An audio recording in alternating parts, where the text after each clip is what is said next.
Welcome back to the Commercial Connections podcast. I'm Brittany, and today we're diving into another Multifamily Minute, our short segment where we break down what's actually happening in Eugene Springfield market and what it means for owners on the ground. And today's conversation comes straight out of a real appraisal Rene was involved in recently. Now, I want to flag this up front. The property we're talking about is technically an office building, not a multifamily apartment, but don't tune out because the lessons inside this appraisal are showing up everywhere right now, especially in multifamily valuations, lender conversations, and buyer expectations. So, Renee, let's start there. What prompted this conversation?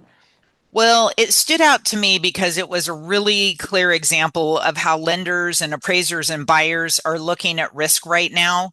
And we've helped a local owner, I'll call her Jordan, acquire a downtown Eugene office property. And as part of that process, the lender ordered a full appraisal with both as is and stabilized as is values. And what's important is not just the final number, but how the appraiser got there and what assumptions were there, because office right now is kind of sluggish. It's a sluggish market for office. So whether you're looking at all the for lease signs out there or for sale signs, this particular property had sat on the market for quite a while. Some of those standards are being applied to the multifamily assets as similar in Lane County right now. And so I thought we would just talk about it and we could talk about what I saw and how the appraiser kind of came up with a value on the property. So, this wasn't a rosy, future focused appraisal. No, not at all. It was very grounded in today's reality. All right, give us the basics. Well, it's a small Eugene office building, roughly 7,000 square feet, great location, pretty good layout, but the key is it had significant deferred maintenance. Basically, the roof was shot at the end of its life and the HVAC system was original, so it needed to have a new HVAC system included into the process. And the buyer had planned to replace both immediately after closing and then do some cosmetic improvements over time. But I mentioned to them when we were going through the inspection process, because I used to be a lender, and I said, you can include these into your loan because they were doing an SBA loan. And I said, that allows you to stretch the payments out for the roof and for the HVAC system over time. And you're financing them basically at a great rate and you're not strapping yourself for cash. So when the appraiser went out to look at it, there were really three questions that the appraiser was asked from the lender to answer. And it was, what's the property worth as is today? What's it worth after the deferred maintenance is cured? And what's it worth once it's stabilized? Because my client is going to occupy about 55% of this building, and then we're going to rent out the top level to potential tenants. And so there was some factors that needed to be included in there about what rent could we achieve on the top level and things like that. So, where did those values land? Well, basically the as is value came in around 900,000, and then after curing the deferred maintenance, now this is roof and HVAC only, that was the as stabilized value that came in at 1.05 million, so roughly $150,000 delta. That feels conservative. Well, it is, but intentionally so, because here's where the lesson is for multifamily owners. The appraiser made it very clear that they would only give value credit for curing deferred maintenance, not the hypothetical upgrades, not for potential rent growth, and not for what it could be someday. So we really had to focus on curing the deferred maintenance, then them moving into the property and basically taking ownership. And really, that same discipline is showing up in apartment appraisals at this point. In the old days, or in the last 2 to 3 years, buyers would come in and say, oh, I'm going to buy this apartment complex thinking I can increase this rent higher. And so they would buy off of what we would call future rents, but they're not doing that anymore. Now they're looking at it and saying, I'm only going to count the rent that you're receiving right now. And then I want a discount for any deferred maintenance that is happening to this building, whether it's an apartment or an office. Same situation happened in this office situation. We were able to get a discount from the seller because there was deferred maintenance. Yeah, so you're seeing those same trends that are happening currently in your multifamily market, and then you're also seeing them show up in this office transaction that you were a part of. And yeah, I think what's interesting there is how you were saying that it felt like a long time ago, but it was really only 2 or 3 years ago. And yeah, I think that's really interesting. Just like how it wasn't that long ago, but it probably feels longer than it was. So let's do a look back. So, what exactly counts as deferred maintenance versus upside? Deferred maintenance is anything that must be addressed to preserve the asset's current utility. So, roofs, boiler rooms, HVAC, falling siding, unsafe electrical, that work has to be done in order to just protect the asset or the value. It doesn't magically create new value beyond restoring market expectations, where upside improvements are more like unit renovations, amenity additions, re-tenanting strategies. So in an apartment, as an example, that's where you would go in and gut a unit. You'd rip out all the kitchen and put in new flooring, new countertops, new bathrooms, things like that. That's where you're going to see upside potential in multifamily. And in office, the same thing. I mean, the money that they're going to put in for the roof and the HVAC, that's just really bringing that building back up to the standard. Now, my clients are going in and doing a lot of sweat equity, like they're ripping out the carpets, they're putting in high-end vinyl plank flooring, they're painting, they're doing a lot of stuff. They come from a family of contractors and property managers, so they've got that skill to do those upside improvements. But again, the appraiser couldn't really factor that in because it wasn't anything tangible that was put into a budget or anything like that. But I know when my clients get done with that building in 4 months, it's going to be a beauty. Yeah. And I think that's what's important for people to know. So, the sweat equity that they're putting into that specific property, they probably didn't put that in the budget for like a reason. Yeah, that's right. Because the lender can't count sweat equity. I know my clients are doing it because I drive by it every night when I go home and I see the huge cubic Santa Pack dumpster in the front that's filled with carpet that they've ripped out, and the lights are on at 9 o'clock at night because they're in there painting and stuff. So I know that they're doing the sweat equity, but there's not really a tangible way that the lender can account for that. Now, if my clients really wanted to have that counted, then what they would do is they would build in an actual contractor budget and put that in there for painting and carpet and things like that. But what they were also trying to do was to manage their expenses. So they had some cash, and that's what they're using to buy the carpet, the new vinyl plank flooring that they're putting in, the paint, the things like that. And like they didn't put it in the budget, I'm assuming, but because they're working on it themselves, but will they just write that off later? Yeah, they'll get to write it off on their taxes as capital improvement. And so it will go into the value of the building and they will get credit for it on their taxes and stuff. So it's not like it's money just going through a sieve that they're never going to see back. Plus, it'll really bring up the aesthetics of the building. So when in 4 months, when they're ready to have me start leasing that building, we're going to see a higher quality tenant that's going to be gravitating to that building because it's going to be really nice office space. Yeah, that's awesome. This appraisal also talked about the broader market. Is that right? Yeah, and that's important because the appraiser stated that the local commercial market, including office, is still in a decline phase. And we definitely saw that with this property because it set on the market. I think it was on the market for sale 18, 24 months. And we're just seeing an easing of demand for office and rising vacancy, even though fundamentals remain relatively stable. And you see on a national level where they're talking about forcing people going back to work. I'm not sure we're going to see that in the Eugene Springfield market. I think most people are used to working from home and they're more productive. That's more on a national level, like back east, where they're trying to force people to go back into state office environments. Yeah. But when you're just in a regular, normal office, I don't think we're going to see a demand for people to go back to the office. So we are in a decline phase for office space at this point.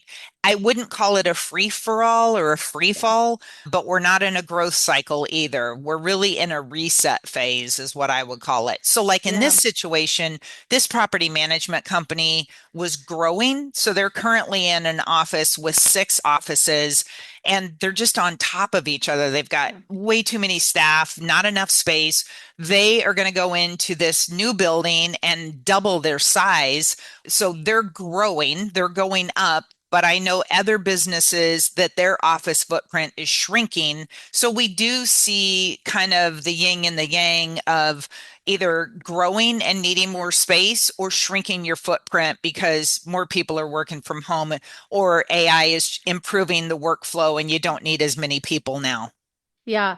So how you were talking about like it not being kind of a growth cycle, like it's obviously not a free fall, but and we still have, people remaining in the office space. And like in another episode, we talked about how someone could had another case study where someone was renovating a new office space. So it definitely is more of a reset phase, like you said. Is there like anything historical that you can think of that would kind of match this office cycle that we're in right now? Like, have you ever in the history of your experience in Eugene seen anything like that before? We definitely have seen it in the past in recessions where businesses have gone out of business.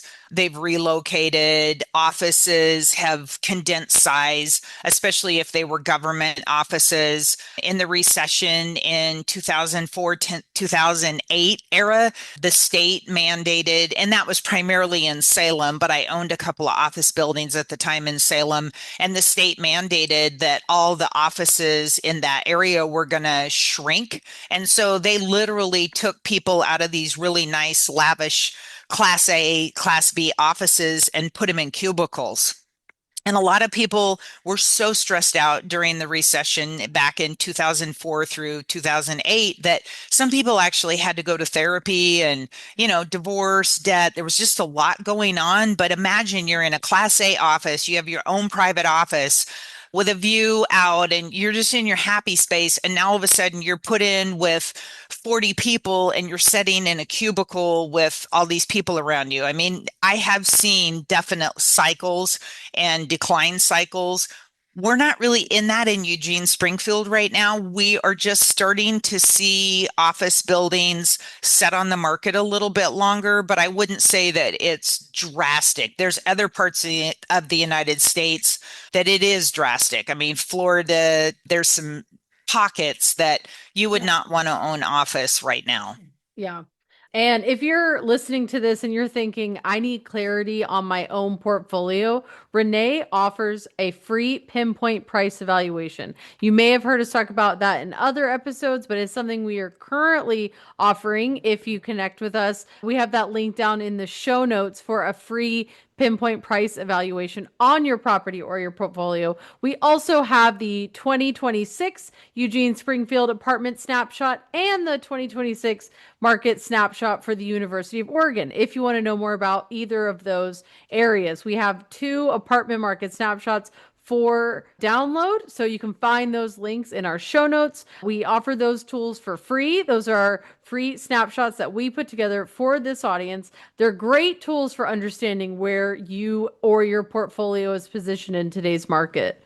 So let's connect this directly to apartments now. What should multifamily owners take away from this conversation today? Well, there's a couple of big ones that they should consider. And the first one is as is value matters. For years, an owner could lead with a pro forma and say, hey, if you increase rent, here's what your value could be, here's what your net operating income could be, and this is the projected value. Well, that's not happening anymore. Today, the appraisers and lenders are anchoring to current condition and current income. So if you have deferred maintenance, it will be deducted either explicitly or implicitly from the value. We will see a definite discount there. Yeah, and there's like no way around that, do you think? Is there any recent examples you've seen where there was a way around that, or this is pretty much the new standard? No, I'm in the process of closing a 7 unit apartment complex, and I've had two friends that have closed like and similar properties in the campus market recently, and they've had the same experience. All three of our properties had some deferred maintenance, and we started out at a certain price point, and we had to give some concessions for deferred maintenance. So it is being addressed. Yeah. And do you think one of the main factors that could be leading to this is the cost of labor, materials, and just the cost of doing maintenance on their properties? It's not really that. It's more the fact that the buyer wants the discount today and they want the seller to either give them the discount so that they've got the extra cash in their pocket to go and cure the deferred maintenance that's going to have to be dealt with once they close on the transaction, or they want the discount because it improves their rate of return that they're going to receive on that property. And as cap rates are starting to go up, values go down, and we're just seeing the market shift right now. We're seeing cap rates start to increase. So, Q4 of 2025, most apartment sales were around a 5.5 to a 5.98% cap rate. Now we're seeing them close more at a 6.25 to a 6.5, 6.75 cap rate. So again, as the cap rate goes up, values go down, and we're just seeing that there's fewer buyers. They're demanding better pricing and deeper discounts for deferred maintenance. So it's really a buyer's market today, like if you had to say. It is because, to the second point, stabilization is making the assumption that, like the office appraisal, the multifamily appraisers are cautious about giving full credit for future rent growth unless that's already in motion. So, what the appraisers are telling me for multifamily, they're only going to count future rent if you've given the tenant the 90-day notice and they have seen how many of those tenants, if any, are going to move out or stay. Because if you give a 90-day notice and then everybody moves out, that can make a big impact. So they're looking at signed leases, those matter, the execution, if renovations are going to happen, that matters. Like if someone is going to buy a property that has deferred maintenance, the appraiser wants that factored in. And really, the old days where a buyer would just come in and say, oh, I hope this is going to work out and I'm willing to take the risk because I want to own multifamily. That's not there anymore. They're very precise right now and calculated, and they want that discount going in. Yeah. And what's the third thing that multifamily owners should take away from this episode today?